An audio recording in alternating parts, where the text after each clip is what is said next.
Good day, YouTube. It is the 29th of December 2021, almost 2022, a few days to go. We're counting them down. Sears Craftsman, what is this? This is an old beat-up air compressor that I bought earlier this year. I think I paid 40 bucks for it. It supposedly didn't work, but I think what it was a 240 volt motor that they tried to run on 110, and it didn't work. I sold the motor and the compressor off of it for 75 bucks. I'm in it to the good for $35. So what is it? It is going to become the furnace for my burner for my metal melting foundry machine, whatever you want to call it. I'm sure there's a word for it. Call it an oven, call it a furnace, but I want to melt metals in it. Aluminum, brass, copper, that kind of thing. We're not going to get crazy and try to do steel or cast iron, none of that.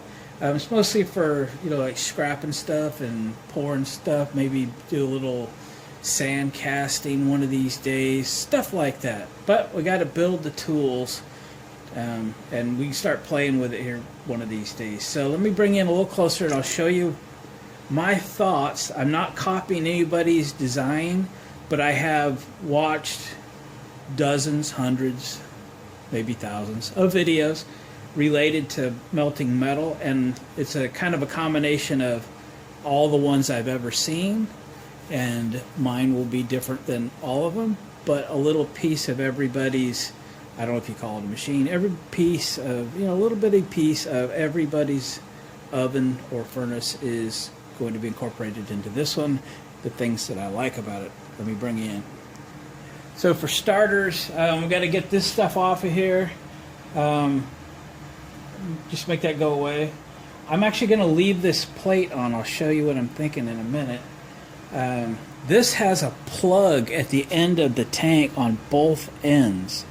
That is strategically placed. I couldn't remember as I was thinking about this earlier today while I was at work, if it had one or not, but I said, I hope it does, and I'll show you why in a minute.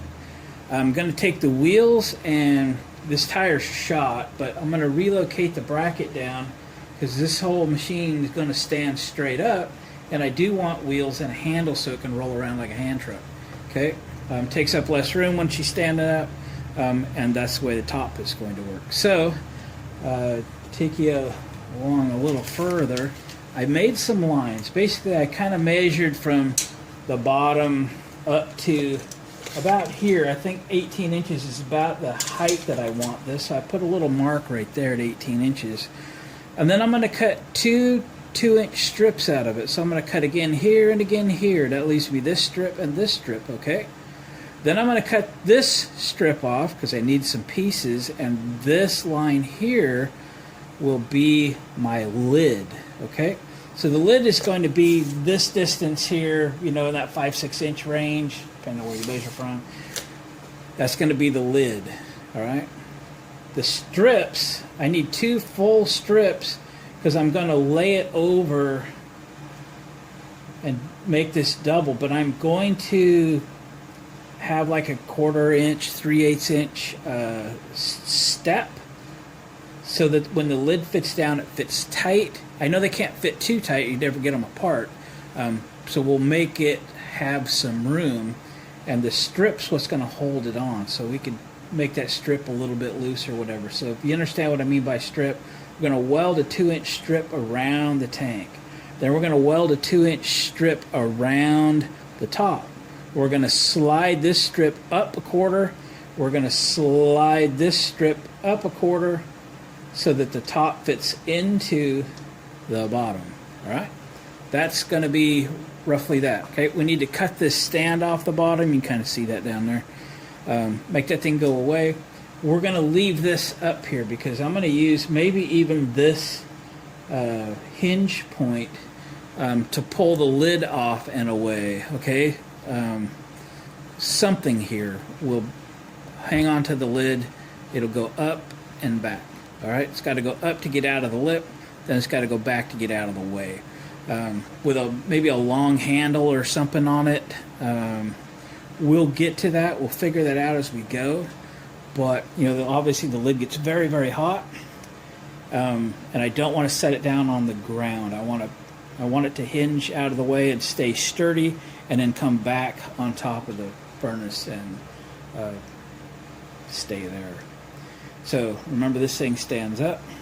There's going to be the hole on the top, which is good to have because you need to vent that thing, right? You want it to build pressure. So we'll get that plug out of there, I hope, and it's going away. But you know, there's a plug in the bottom too. I'll show you.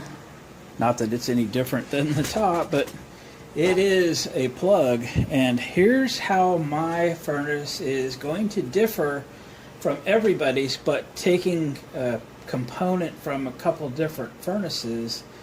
I'm going to create in the bottom of this a bottom that I can remove. Okay, so picture reaching down in there and taking a steel structure with fire brick out of here. All right, but this will have some other steel built in, like a funnel, and the idea is that I could picture this thing standing up, the burners burning inside, right onto like an old blowed up Briggs & Stratton engine block. All right, it could have steel inserts and stuff in it, but we're going to melt that aluminum block, and I want it to come down a steel funnel, or maybe the tank would be substantial enough, and out the bottom into an ingot. All right, so I want this thing to do two things. I want to create ingots out of scrap by simply melting the aluminum, brass, or copper, even if there's some steel components to that, and we'll throw the steel out and just scrap it, but retain the aluminum or the brass or the copper or the bronze or the whatever. And it's going to come right out this hole into an ingot that I'll build a mold for, and then we'll store the ingots until we later want to make something worthwhile, and we'll take the ingot, we'll put it in a crucible, we'll put the bottom back in here, and then we'll use the burner to heat the crucible, which will then heat the ingot, which will melt the metal, which will pour into a sandcastle and make something interesting instead of just a blob. So in a nutshell, that's what we've got. I want the thing to be able to roll around, so we got to move this wheel axle support assembly down, or just create something new. I'll look around. I probably have some sort of wheel tire combination. It's too bad this tire's shot, because they had to have been about the right size probably. We need to again cut the top off of this thing, and then cut those strips that I was telling you about. Right now I've measured them out as if they were to be 2 inches, but I might readdress that. I might make them 3 inches. Might as well use up all the metal that this old air compressor tank has to offer, and go from there. So I don't know if I'll get much started on this. It's getting kind of late on a Wednesday. I've worked the only day I'm going to work this week, so I get an opportunity to start on this like first thing tomorrow. So working in my mind on the concept and kind of documenting that for you all, and that's how we're going to get this thing started. So tomorrow I'll start stripping this thing, we'll start cutting on it, we'll start fitting it, and we'll go from there. We'll probably have to make a run out to the scrap metal yard that's only a mile or two from me, and dig up some scrap metal and so forth, because if you haven't bought new steel lately, oh my goodness, yeah, real expensive. So we definitely need the second-hand steel, but I got some stuff kicking around here too, so we'll go from there. All right, gang, we'll check back with you in a little bit. Okay, it's the next day. Been working on this a little bit. We got the wheels off and the wheel brackets and the little stand off of there. Got everything ground down nice and flat, so that's good. That's the next step. Now we have to cut this tank in half. Well, it's not quite half. And then we're going to cut those strips, which I decided just to make 3 inch. I just need to cut 2 strips out of here. And again, that is to double up the top and double up the lid on the bottom. We're gonna move these strips up and one down so that things kind of overlap and seal up and fit well and all that jazz. Not tight, but fit well, and do that. So I'm going to use my cutoff wheel and separate these. I could use a plasma cutter, but I'm not that good with it, so I'm way better with a cutoff wheel. So we're going to do that, and I'll bring you back when I get this thing all cut up, and we'll start welding things back together. Yeehaw. Probably going to run to Harbor Freight, see about some tires. These have been like this compressor was dropped out of the truck or something, and it blew up those tires, so they're no good. So we'll find something, obviously not pneumatic, something more in the hard category. Just enough to move this thing around. It's going to be pretty heavy.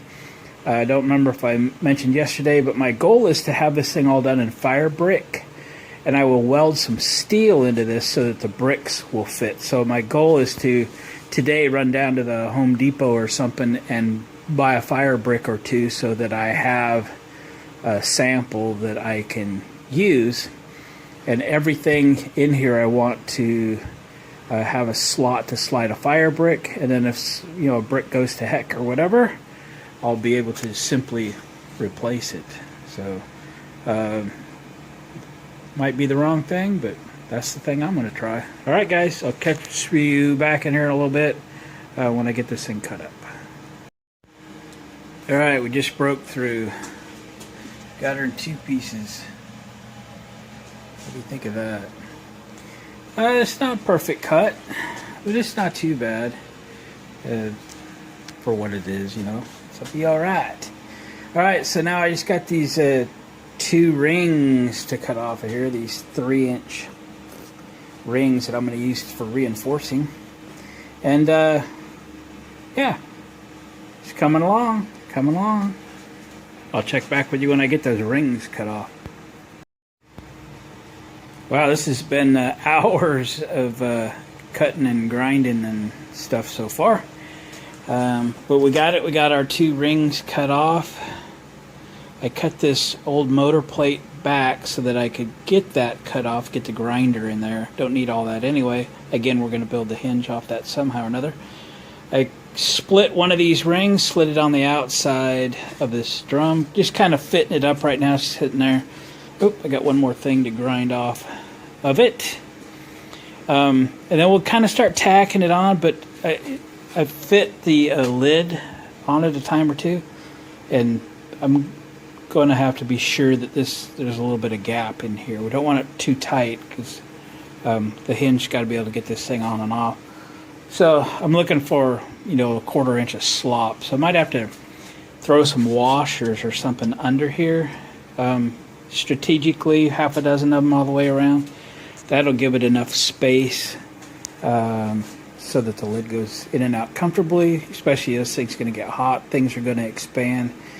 And we don't want anything to be tight. Got to be able to get the thing open so it can't fit too tight.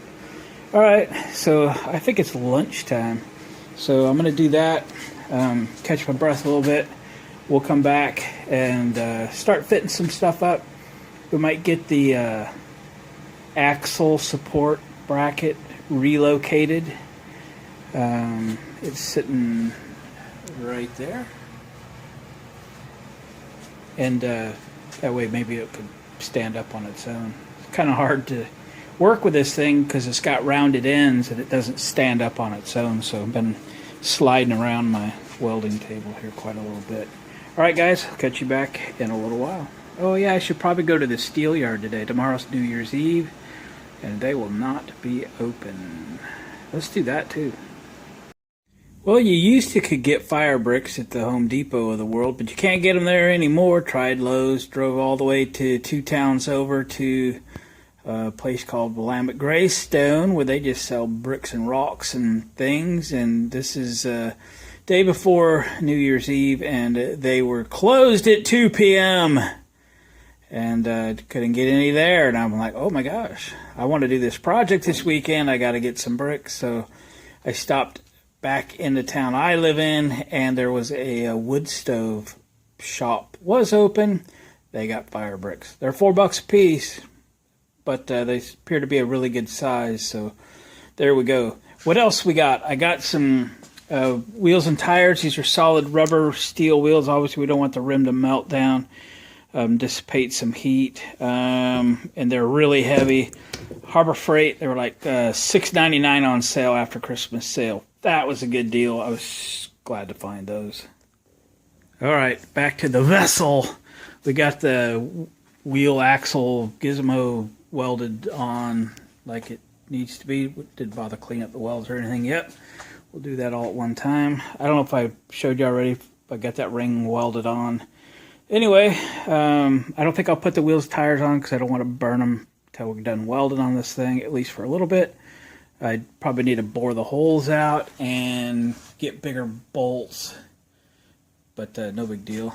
I still probably gotta heat that up with a torch and get that plug out of there because I tried it without and it wasn't moving. Yeah, I got some space behind that ring. That was all important. Make that a little bit bigger.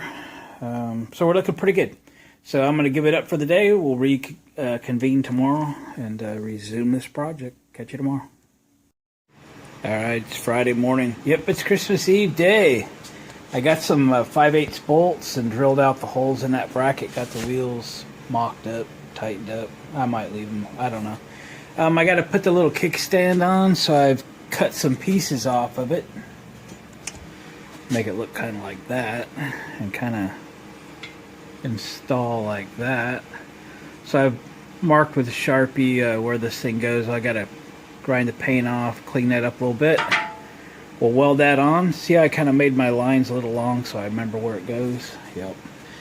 Anyway, we'll get that done, and that kind of completes the structure piece of the base. Then we'll get the lid up here. We'll get that ring figured out, get the fitment right and all that jazz. You got to give that top some strength and a way to fit and seal and all that jazz. So we'll get that done, and then we'll figure out a hinge. All right, I'll check back with you. All right, guys, I heated up that plug at the end of that tank lid with the rosebud forever.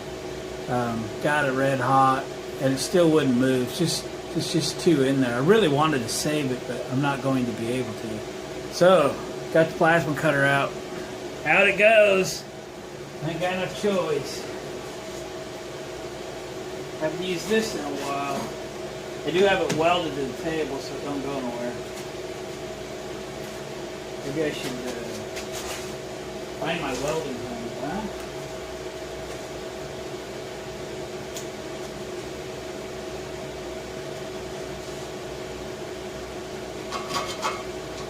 Ready?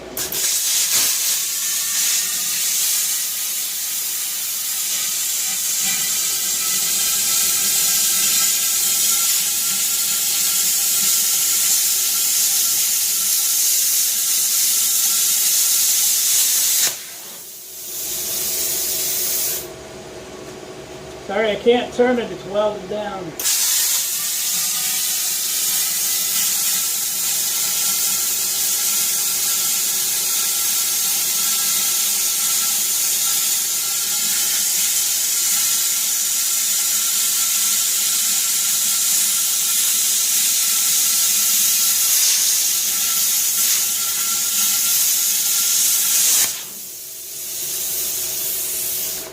Working my big hammer.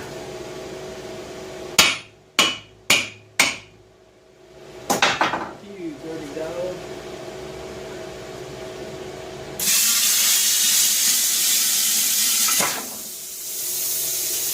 We have a hole.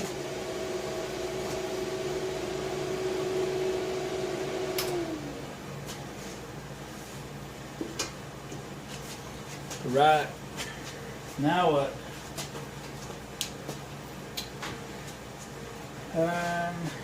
Yeah, so I've got a hinge idea. Let me get set up a little bit and I'll show you what my hinge idea is. Alright, here's a kind of a quick mock-up of what I'm thinking. I scrounged up this piece of threaded 2-inch conduit with a coupling on it, and I'm going to use this coupling as a pivot so it'll swivel clockwise or counterclockwise. I've got quite a little bit of this 1.5" by 1/8" flat bar, so I've cut a couple 3-inch pieces. Now that we got that thing cut out of there, we'll get these, you know, tacked and squared up and all that jazz. And these will be tabs. I'll put a couple holes in them on the drill press before I weld them on. And then I'll take a couple pieces of flat bar to build a handle. So this is going to be a fulcrum here. So I'll be able to, I'll put an offset in this, you know, I'll put a bend here and a bend here, and so that they're on the outside. You want this hole open so you can vent and drop things in or whatever. So we'll put a bend in about right there, another bend in about right here, and we'll put some pivots here, probably weld some studs on it or something, and we'll have this action. The handle out here will cut and it will come up at an angle so that I have some sort of a something up here.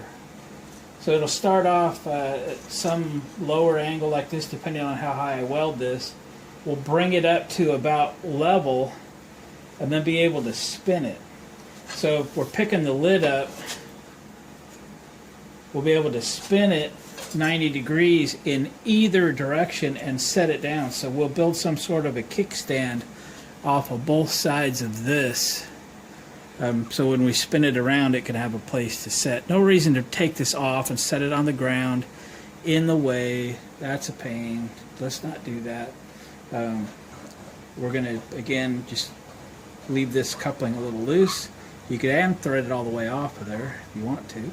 We'll use welded on bolts or something, put holes in all the flat bar so the whole thing can be disassembled if we want to, or just, you know, just kind of leave things a little bit loose, you know, so things will pivot and so forth. So that's going to be that. So I'm going to get to work on that.